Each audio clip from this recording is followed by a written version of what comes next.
Nah, masih ada informasi menarik lainnya, salah satunya mengenai alga. Apa itu alga? Jadi alga made in Klaten, Renggi, terbang ke Amerika hingga Eropa.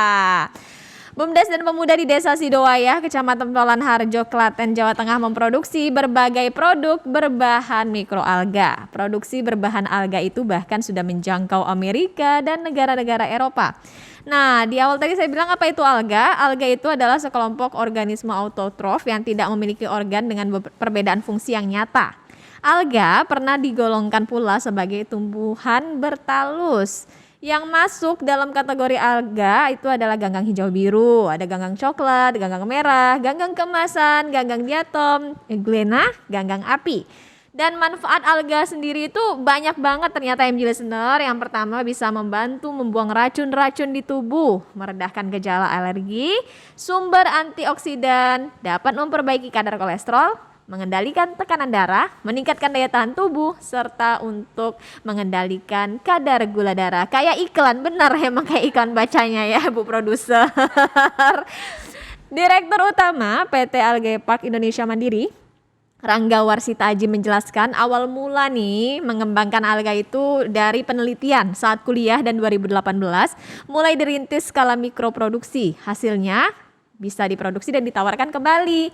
Berfaedah banget ya saat kuliah sudah memikirkan akan seperti apa nih ke depannya. Ternyata respon pasar MG Listener cukup bagus, khususnya customer di kalangan bule. Salah satunya dari Pulau Dewata. Dari situ nih mulai buat produk turunan lain seperti suplemen, sabun, serum dan lainnya. Seperti apa ya sebenarnya produk murni alga? Apakah ada ditambah-tambah bahan lain, jampi-jampian mungkin untuk sabun-sabunnya atau suplemennya? Kita langsung saja ya bertanya dengan Direktur Utama PT Algae Park Indonesia Mandiri, Rangga Warsita Aji. Selamat pagi menjelang siang Mas Rangga. Halo, selamat pagi Mbak. Halo, aduh cocok ini Mas Rangga dan Renggi. Halo Mbak Regi. Baik Mas Rangga, semoga sehat selalu. Mas Rangga, kita pengen tahu nih, bisa dijelasin lebih detail nggak ke MG Listener sebenarnya alga itu apa sih? Emang bisa dimakan ya? Emang bisa diolah ya gitu Mas? Iya, jadi alga itu sebenarnya kalau kita pernah belajar dulu di SD atau SMP mungkin kita sudah sering dengar ya. Ada namanya ganggang gitu ya, tumbuhan yang dia selnya sangat kecil dan dia single cell atau sel tunggal gitu ya. Dan dia juga menariknya adalah alga ini tergolong sebagai tumbuhan gitu ya, karena dia berfotosintesis, dia punya mekanisme yang sama seperti tumbuhan pada umumnya, tapi dia berkembang biaknya dengan membelah diri. Jadi dia ada di antara kelas tumbuhan, tapi juga di antara tumbuhan dan bakteri maksudnya gitu. Gitu. Dan memang betul tadi yang disampaikan Mbak Regi itu memang betul. Jadi ada banyak sekali jenis alga yang kita punya gitu ya. Di Indonesia khususnya termasuk negara yang paling kaya biodiversitasnya, termasuk mikrobial makhluk mikro ini itu sangat subur, sangat kaya di Indonesia. Gitu.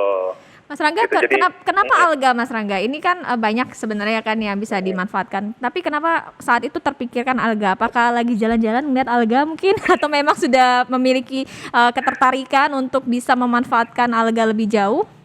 Iya, jadi waktu awal sejarahnya itu kan kita ketemu alga itu, mulai mendalami alga itu sejak waktu kuliah. Itu adalah ngebantu tugas penelitian dosen. Kebetulan dosennya juga baru selesai studi dari Belanda dan kebetulan dia juga bawa proyek kerjasama dengan Belanda. Salah satunya adalah untuk pengembangan algae. Gitu. Nah dari situ kita mulai pelajari karena sebagian besar algae itu dibudidaya di air payau, di pesisir pantai. Nah waktu itu challenge-nya adalah kita melihat kalau kita mau menggunakan konsep yang sama dengan yang sudah ada, tantangannya akan sangat besar khususnya di Indonesia ya gitu, karena kita tahu di pesisir pantai kita kan banyak sekali kontaminan, banyak sekali limbah-limbah dan lain sebagainya yang jadinya malah toksik untuk tempat algae itu tumbuh. Jadi waktu itu penelitian itu kita mulai dengan proses budidaya skala kecil untuk memindahkan medium mikroalga itu ke air tawar seperti itu Mbak. gitu. Mas, Dan itu jadi proyek penelitian dan termasuk tesis kita juga akhirnya skripsi kita juga akhirnya ke algae semua. Baik. Kemudian untuk produksinya itu seperti apa sih Mas untuk memanfaatkan kemudian untuk budidaya alga itu sendiri Mas? Iya. Jadi salah satu yang perlu saya sampaikan di Algae Park itu kami mengembangkan ada 2 jenis microalgae yaitu adalah spirulina dan chlorella.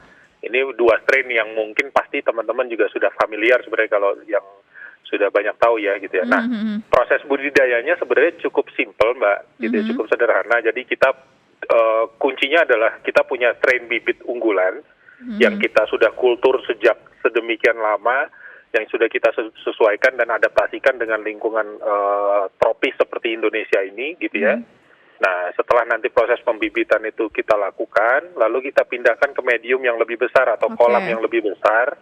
Itu adalah open pond. Nah, itu kurang lebih skalanya sekitar 40.000 sampai 100.000 liter air di dalamnya. Lalu kita masukkan algae di situ, lalu nanti akan terjadi proses perkembangbiakan algae. Nah, karena dia berkembang biaknya sangat cepat ya, karena dia membelah diri ya, gitu ya. Jadi proses pemanenan di tempat kita itu kurang lebih sekitar 3 sampai 4 hari, gitu ya. Paling worst case mungkin 5 hari. Ketika memang kondisi cuaca sedang mendung atau curah hujan cukup tinggi, itu biasanya agak sedikit melambat proses pertumbuhannya. Untuk orang-orang awam nih, Mas Rangga, ada trik-trik khusus nggak misalnya mereka juga mau melakukan budidaya alga atau memang harus butuh syarat tertentu seperti daerah dingin atau di lokasi tertentu gitu Mas? Sebenarnya algae itu sama seperti tumbuhan pada umumnya Mbak. Dia bisa tumbuh di berbagai tempat. Ya memang kecuali tempat-tempat yang dia sangat ekstrim dinginnya ya. Itu biasanya proses produksinya atau proses dia pertumbuhan dia akan sangat lambat gitu ya. Tapi selama dia terkontrol temperatur udaranya, lalu kemudian juga kelembapannya, itu akan sangat membantu proses pertumbuhannya. Itu kalau kita bicara teknis untuk skala produksi, skala besar. Tapi kalau untuk skala mikro, skala kecil, ya itu cukup di dalam ruangan yang kita jaga gitu ya, kondisi operasinya, lalu kemudian cukup cahaya, bisa dengan lampu, gitu ya, lalu kemudian dengan aerasi atau dengan bubble dari aerator, itu juga sebenarnya sudah cukup gitu. Oke, Mas Rangga, sejauh ini tantangannya untuk budidaya dan produksi alga ini apa sih Mas? Kalau dari sisi tantangan yang paling krusial adalah ini kan kondisi cuaca kita kan saat ini cukup ekstrim ya, pergeseran perubahannya ya. Jadi kita juga melihat kayak semacam musim panasnya atau musim hujannya jadi tidak cenderung labil lah gitu. Nah itu yang agak sedikit kita harus antisipasi karena kita ada di skala besar yang notabene langsung terinduksi oleh pengaruh lingkungan luar. Jadi kita harus betul-betul punya range kondisi operasi tertentu supaya itu benar-benar dalam kondisi ekstrim pun dia tetap bisa berproduksi maksimal gitu. Nah, menyesuaikan dengan kondisi alam yang saat ini sudah mulai sedikit bergeser ini yang jadi tantangan sih Mbak gitu. Untuk saat ini Mas Rangga pemasarannya udah kemana aja nih Mas? Tadi kan juga sempat kita singgung udah ke Amerika dan ke negara-negara Eropa lainnya Mas. Dan output ekspornya itu dalam bentuk apa Mas? Kapsul kah atau seperti apa? Iya, jadi kalau untuk pemasaran yang jelas di lokal kita sudah sampai di tingkat nasional kita sudah dari mulai Aceh sampai ke Papua itu sudah ada jaringan pemasarannya. Lalu kemudian kalau untuk di internasional ya kemarin termasuk dari Amerika, lalu kemudian juga dari Rusia gitu ya. Itu juga kemarin, tapi mereka cenderung meminta dalam bentuk powder. Gitu, lebih kepada dalam bentuk powder karena biasanya digunakan juga sebagai tambahan makanan lain yang mereka akan konsumsi sehari-hari. Biasanya seperti itu. Jadi sampai di sana nanti akan diformulasikan sesuai dengan selera mungkin ya, atau dengan produk-produk varian yang mereka produksi seperti yogurt. Lalu kemudian ada juga yang dijadikan sebagai smoothies. Gitu ya. Ada juga yang kalau di Rusia itu mereka pakai untuk terapi, untuk spa, gitu. Baik. Jadi untuk beauty treatment seperti itu sih. Baik. Gitu. Mas Rangga, kapsul ini atau alga ini katanya juga bisa dikonsumsi oleh astronot dan tentara. Emang benar ya Mas? Bisa dikonsumsi kayak gitu Mas? Iya, jadi salah satu manfaat alga itu kan karena sumber proteinnya sangat tinggi ya, Mbak ya. Lalu kemudian sumber nutrisi lainnya juga cukup lengkap dari karbohidrat, vitamin, mineral. Lalu kemudian ada kandungan beta karoten di situ. Jadi sebuah riset di internasional itu sudah menunjukkan bahwa kandungan algae 1 gram itu setara dengan nutrisi 1 kilogram sayur dan buah-buahan. Dan itu kita buktikan langsung dengan kadar beta karoten yang terkandung atau antioksidan yang terkandung di dalam alga itu ternyata sangat tinggi gitu. Gitu. Baik, Mas Rangga, terakhir nih Mas, rencananya ke depan ada inovasi-inovasi terbaru nggak sih Mas terkait alga ini Mas? Inovasi sebenarnya cukup banyak yang ingin kita kerjakan Mbak gitu ya.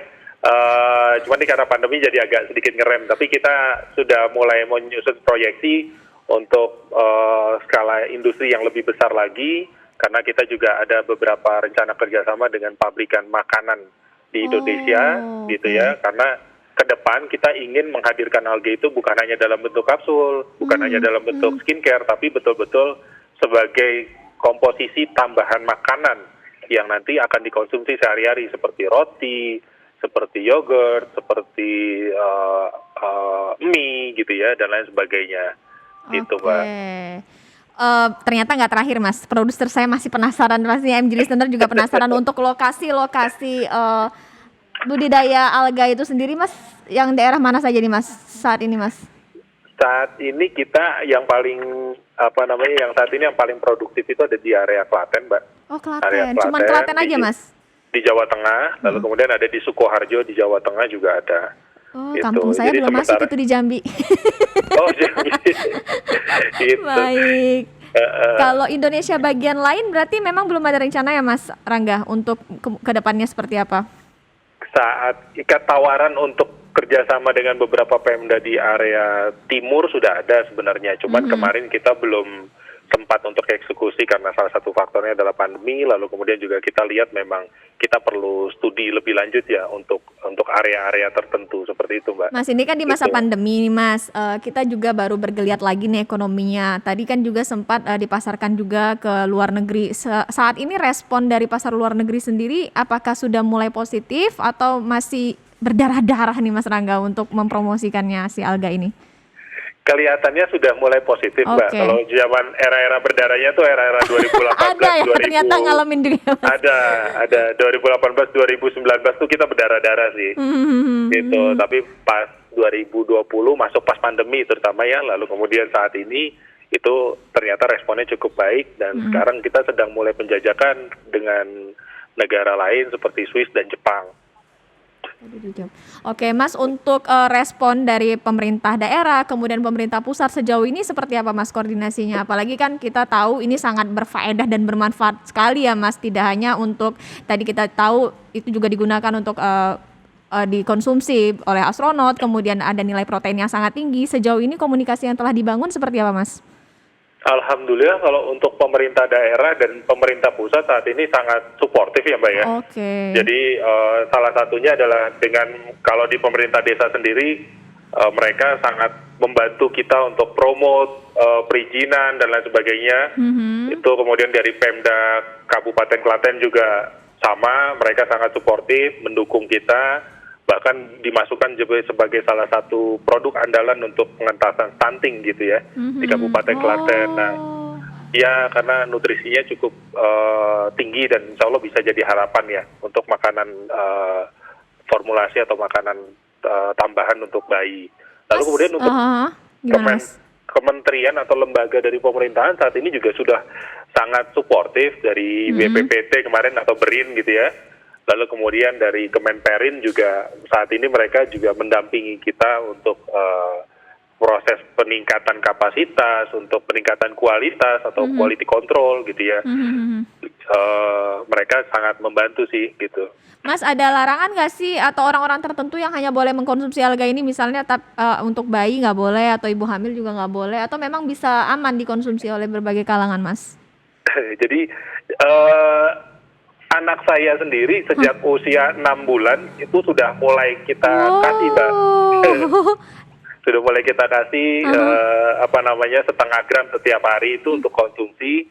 termasuk ibunya atau istri waktu hamil juga sudah mulai sering kita suruh untuk konsumsi seperti itu. Jadi memang alge ini sebenarnya sifatnya sama seperti sayuran, jadi bukan sebagai obat-obatan gitu ya.